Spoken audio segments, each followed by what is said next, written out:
Hello, I'm Rishu Sharma, graduate student at University of Florida, and I'd be talking about community detection in social networks. I'd further go on to do a performance evaluation of algorithms.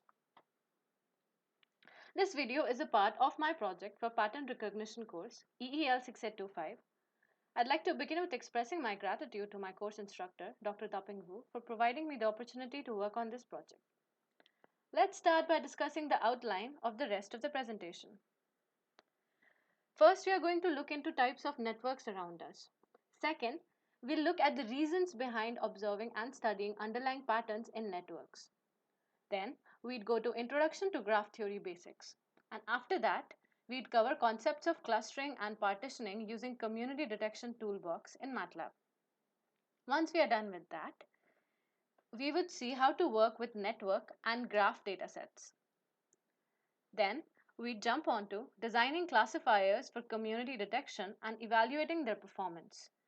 Performance would be evaluated using quality functions, and second, partition similarity indices.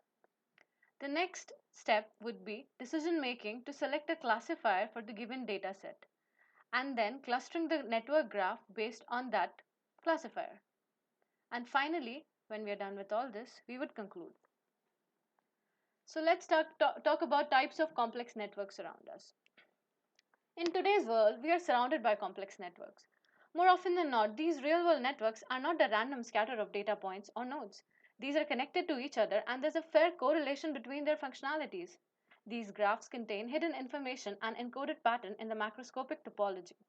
Discovering underlying communities can enhance our understanding of existing social systems and interactions between the members and help us to navigate through complicated topologies or predict future behavior of the networks. Some examples of the network graphs are observed in the World Wide Web, online social networks, biological networks, for instance, a protein-protein interaction, metabolic networks, food webs, sociological communities, ecological environments, etc. Why do we study networks or patterns in networks? What's the need for that? So, community detection and graph clustering are gaining momentum these days as this is extensively useful in data mining applications, traffic management of internet, social patterns, navigating through complex networks. Other than analyzing existing real world networks, we can also use graph clustering algorithms to analyze data without an inherent graph structure. If we construct a similarity graph structure based on distance between data points and topological relationships, then it is possible to transform a data point problem to a graph clustering problem. So, these are the advantages of studying the underlying patterns inside networks. So, introduction to graph theory. The most important aspect of doing community detection is understanding the network theory. The next step is to work with tools and datasets to establish proof of concept for the proposed clustering algorithms. A graph can be mapped to a network, a cluster can be mapped to a community. That is basically clustering in a graph is community detection in a network. So as we can see here, graph is represented as V and E, where V is set of nodes and E is set of connecting edges. Any clustering of G, V by E is partition of V into sets V1 to Vk. So such that V is the total of all the sets from V1 to Vk, and the size of V is k, that is the number of partitions. Nodes in a cluster must be more related to each other than to nodes outside the cluster, thereby forming a community. So if V is a set of number of nodes from 1 to n, the edges are in E, and that those indicate the node connections. If a pair of nodes, say x, y, is in E, that implies that x and y are connected. So G has an adjacency matrix A. For a graph with n nodes, A is a binary symmetric matrix of dimensions n by n. Any clustering of G is a partition of V into sets, as we have already discussed. So union of V1 to Vk is V, and intersection of V1 to Vk will represent overlapping communities. The sets in V have to be non-empty. Now, community detection is graph clustering basically, which is detecting a partition of the graph into clusters. Nodes in a cluster must be more related to each other than to nodes outside the cluster, thereby forming a community. Communities can be quantified in terms of quality functions, which we'll call QG of F, and those are the characterization of goodness of V as G is, the graph's partition. So we have to select a V that maximizes the Q function here. So that's the whole point of doing partitioning, to maximize the Q function. So this was a basic introduction to graph theory. Now let's have a look at a few community detection algorithms. So when we're talking about community detection algorithms, the classical one is Girvan-Newman algorithm. So Girvan-Newman algorithm maximizes the modularity function. The next one we have is about density functions. We have global internal and external density functions. These density functions formalize the idea of densely connected node subsets. Then the third type is of distance-based Q functions. They are basically distance-based partition between the nodes. The functions that maximize this quality, those algorithm of functions. Node membership functions. Node membership functions are defined by the strength of correlation between interconnection of a node with other nodes in that group. That correlation has to be strong with a node within its node and not that strong or relatively weak with nodes of other group. So these were just few functions that we use for community detection. Now we're going to look into using community detection toolbox in MATLAB. So here's a link to finding the community detection toolbox. I'm going to call it CDTB from now. And this link can be downloaded, and there are a lot of algorithms and functions in it which can be used for doing community detection and writing your own code for clustering algorithms. So yeah, okay. Uh, Basically, they have community detection toolbox or CDTB has 4 subfolders: graph generating functions, graph clustering functions, cluster number selection, and partition similarity. Graph generating functions are for generating random networks. Graph clustering algorithms. The CDTB contains many implementations like the Girvan-Newman, Martelot, Danon, Reichart clustering algorithms. These functions populate all possible clustering combinations based on the algorithm. Cluster number selection. These functions take the resultant partition combinations as input and decide the best number of clusters, i.e., the best clustering way out of the several possible combinations. Partition similarity. These functions generate the partition similarity between any 2 points. And then we have quality functions. Quality functions consist of metrics for evaluating how suited the clustering partition is in terms of node membership, modularity, distance-based linking, global, local, density, etc. So now we are going to actually go to MATLAB and see our data sets. So this is the community detection toolbox, as I said, and here are all the possible algorithms for graph clustering. GC means graph clustering, and then there are a couple of auxiliary functions for plotting graphs and storing variables. These are the functions for cluster number selections. So CN means cluster number. You can see here, this is cluster number distance based, cluster number fixed, CN global density, local density, and so on. We have a cluster validity also, because an algorithm cannot come up with an absurd number of clustered or absurd partition. To validate that, there is a function called CVI, which is over here. Okay. These are evaluation functions. So evaluation can be done in terms of partition similarity, or it can be done in terms of quality function. So we can see PS stands for partition similarity and QF stands for quality function. We have PS Jacket, PS NMI, that is normalized mutual information, QF distance based, quality function for global density, and so on. Okay, so I'm just going to run a small demo file which is already present.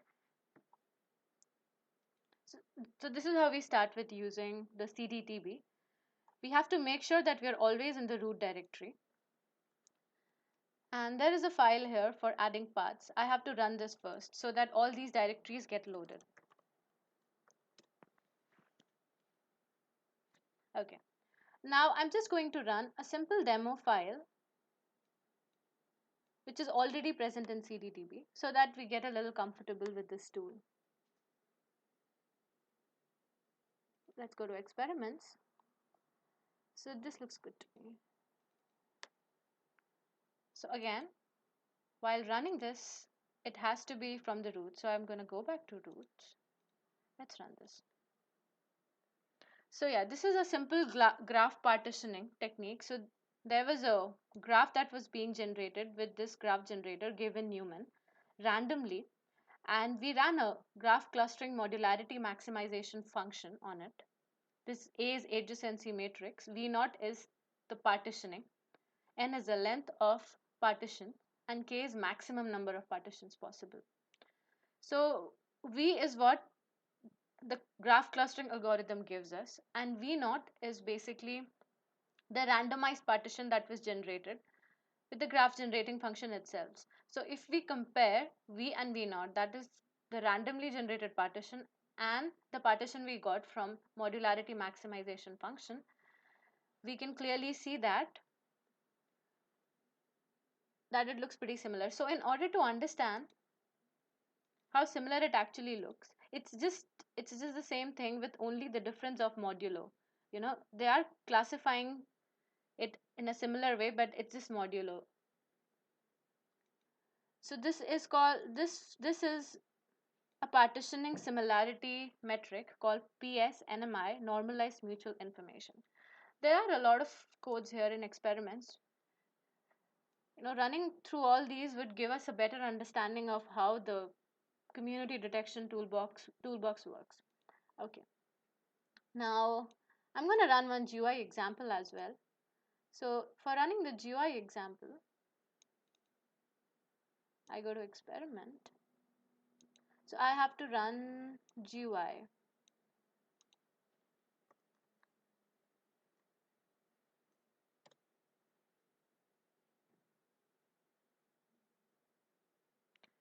Okay. Now I have to import data. All right, I'm going to take this. So as you can see here, we can play around with this GUI. We can edit this graphs. We can use, given Newman, planted partition, read edge list. These are some graph generating functions. We can use any of these. Then these are the algorithms. We can change the algorithms, change the partitions, change the scaling factor depending on whatever suits us. This is cluster number selection. This will decide the way the best cluster number is selected. After the graph has been partitioned by the graph clustering algorithm over here, there will be a combination of combinations of clusters that would be there. So there would be one sequence of clustering that would suit best to our requirement. So this selects that, suppose three partitions are the best or four partitions are the best out of all the combinations that have been generated by the graph clustering function. So this is what cluster number selection function essentially does. And now evaluation is based, it can be on quality function or it can be based on partition similarity. So I'm just going to run it, and it takes a while to run. And what we are going to see is partition similarity based on what was initially partitioned by the graph generator planted partition as compared to what our modular uh, function gave us, and the cluster number selection picked. So while this runs, let's go back to our slides. Okay.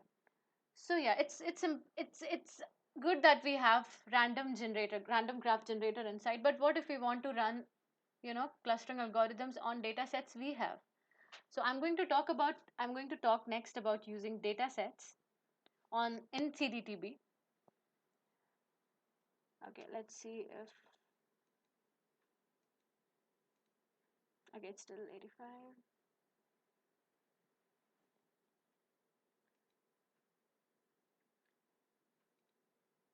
Almost there. I've taken three types of data sets here.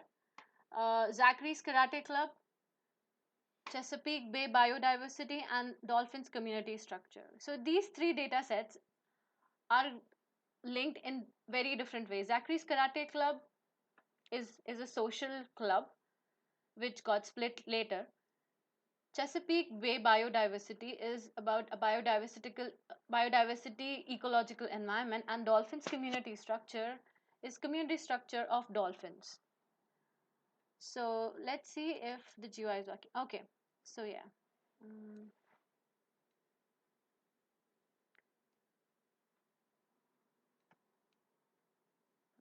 so we can see here that clustering experiment has yielded us these results. As you can see that this graph clustering algorithms gave a jacket similarity of, so jacket similarity goes from 0 to 1, and the worst is 0 and the best similarity is 1. So the closer the graph sticks to 1,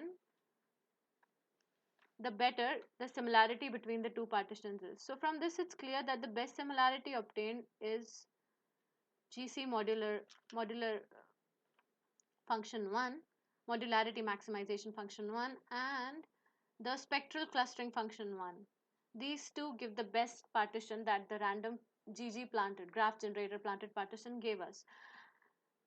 So, we can play around with this. We can edit here, we can edit here and see some other similarity. And there are a lot of things that could be done for understanding and using community detection toolbox. Now I'm just going to start on to how to use your own data sets. So now let's go there. Okay. Mm, all right. So as you can see here, the three data sets that I talked about are already loaded in my GUI. And now I'm going to run these. So first, let's talk about the data sets that we have. Zachary's Karate Club.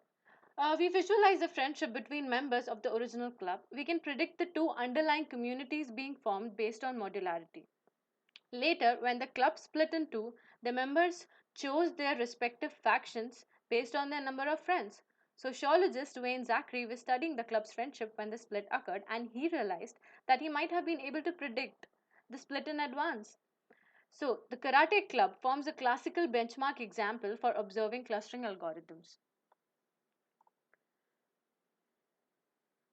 So, I'm going to run a MATLAB program which gives us a better visualization. So, this is the program. This gives us, so here I have loaded the three data sets. I just talked about Karate Club data set. Now I'm going to talk about Chesapeake data set. So Chesapeake Bay Biodiversity, this network is a dense ecological network. It becomes increasingly important to identify ecologically significant points and define communities around those, because it might be useful while planning for preserving and maintaining biodiversity in an eco-sensitive environment. Then the third data set we have here is Dolphins Community Network. It is important to analyze this as well, because this might be helpful in observing the social relationships and breeding patterns of dolphins. Okay. So now when we run this, we get a better visualization of how these graphs are. Okay. So I've got the dolphin distribution here.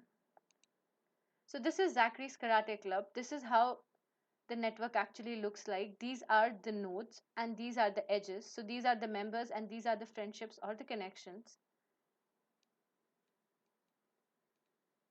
Uh,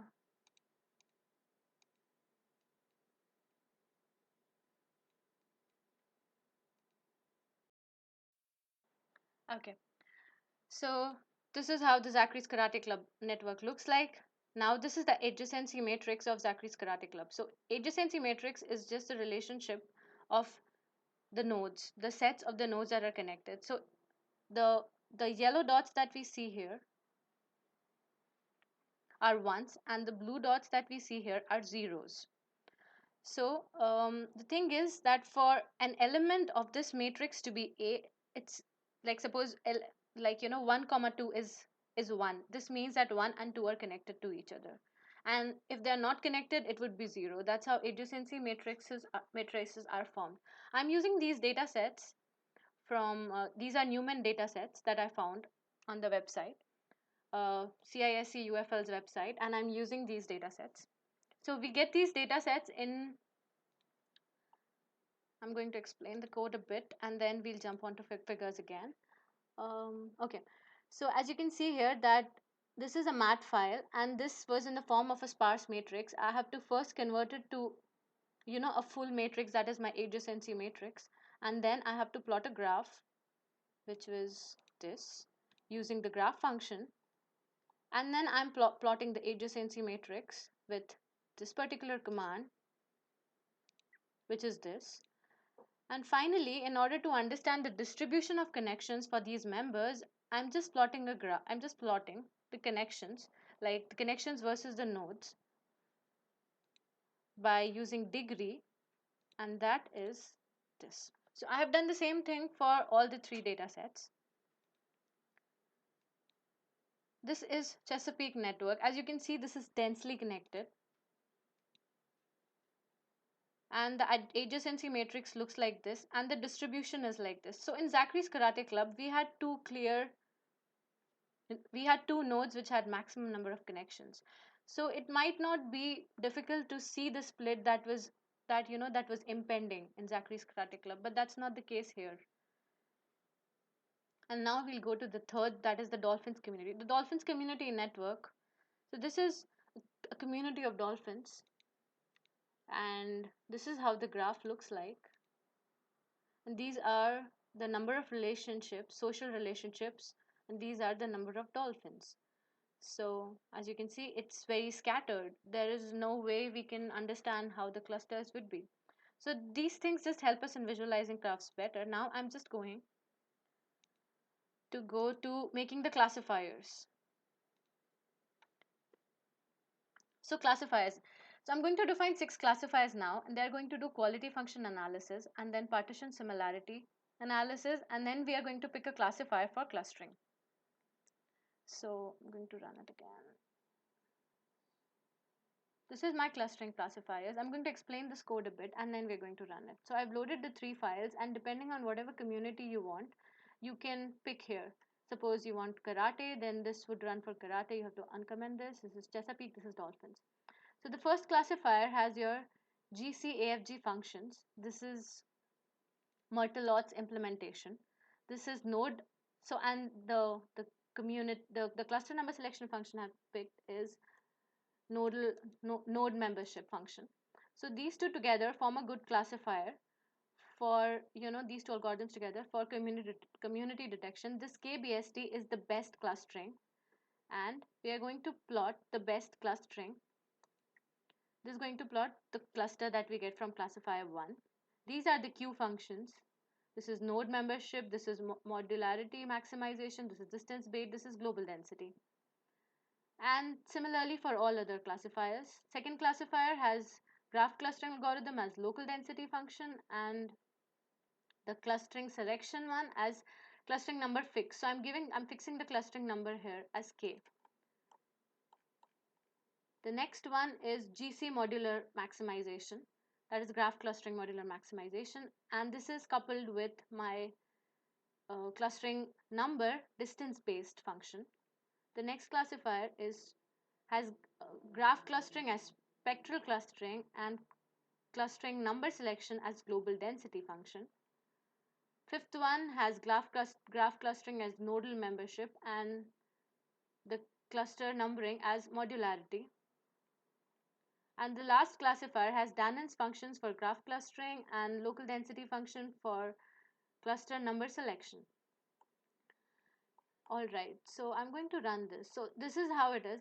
Now I have decided the number of clusters. Data sets for karate is 2, Chesapeake is 3, and dolphins is 4. And the reason I've been able to do it because I ran a few tests on the GUI that I showed. to figure out and a little trial and error in forming the classifiers and the optimum number of clustering that is possible there. So I'm going to run this file. It'll take a while.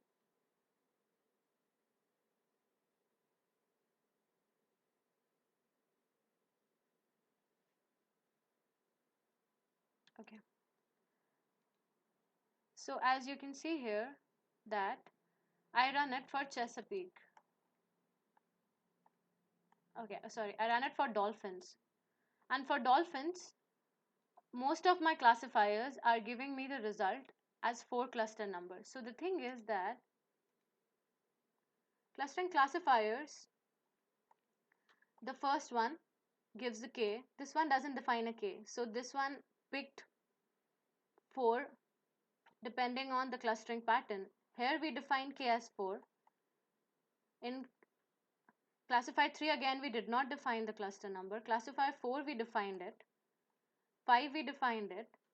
And 6 again we didn't define. So it didn't matter if we defined the fixed cluster number or not, because even the classifiers which pick cluster numbers on their own picked the cluster number for this as 4.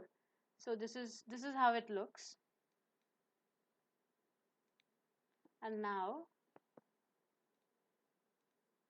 so these are the Q functions that I have observed here. So for classifier 1, 2 and 3, you can observe that how these functions are performing. This is node membership QF, this is modularity QF, this is distance based QF, and this is global density QF. So depending on whatever is the requirement, whatever quality function needs to be maximized, we can pick a classifier and apply it. And finally, we have the partition similarity functions. So these are this. So this is Jacob's similarity and this is evaluation of relative cluster number error. So this is supposed to be low, and which is low. This means all our classifiers have worked pretty well for this data set, and this is high, which means our classifiers have worked well again for the data sets. I'm going to quickly run this for the other 2 data sets as well to see if our classifiers are really good.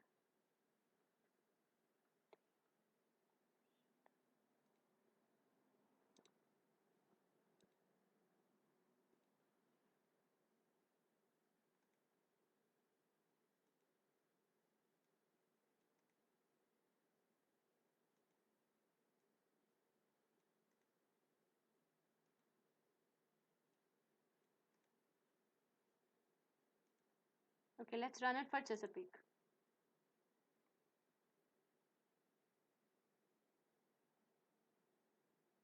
Alright, so for Chesapeake, classifier 1 gave 3, 2 gave number of clusters as 3, 3 gave 3, 4 gave 3, 5 gave 3, 6 gave 4.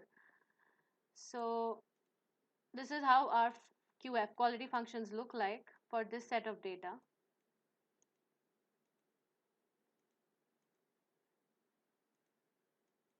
And this is how our Jacob similarity index looks. It's pretty high, it is close to 1. And this is less, 0.06, which means it's pretty well. So it has, all our classifiers have worked pretty consistent with Chesapeake and Dolphin network. Now I'm going to run it on the last set, that is Karate.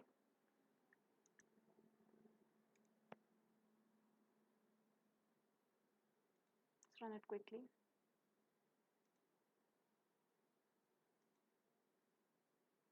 Okay. Okay, so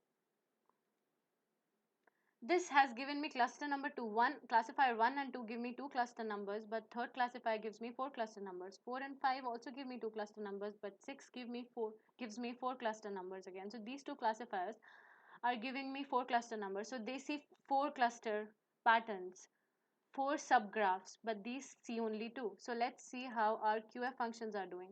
So as you can see here, QF functions are behaving very different because it's a small system and it's a small network. So for this data set, we can see that our classifier function 2 gives a high at distance based QF function. So this is how it is, and depending on whatever we want from QF, we can pick a classifier according to this graph.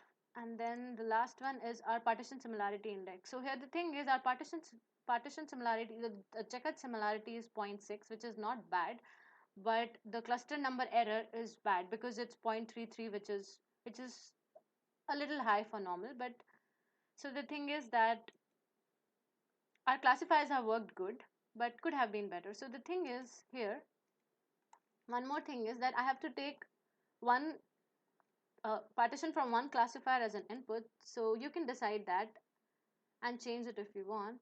That you can do over here. You can, for checkered I have taken the classifier 3, and for cluster number error I have taken classifier 4. You can run through all the classifiers and see what works best for you to keep as your reference point.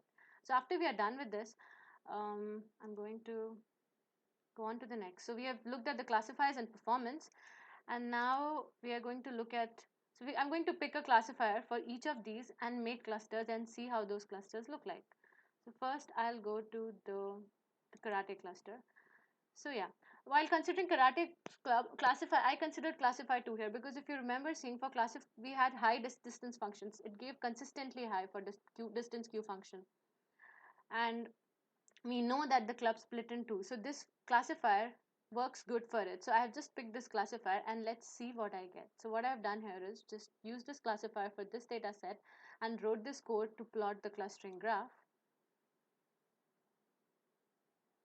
This is how it looks like. So yeah, there are two clusters here. We can see the graph got plotted into two clusters. Now let's look at Chesapeake cluster.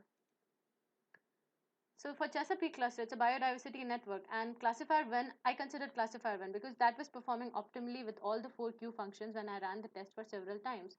So after considering so many parameter and criteria, I observed that ecologically significant points in a dense ecological structure can be clustered in a lot of ways. So I'm just picking classifier 1, and this is the classifier 1. It uses AFG function and node membership as cluster number selection.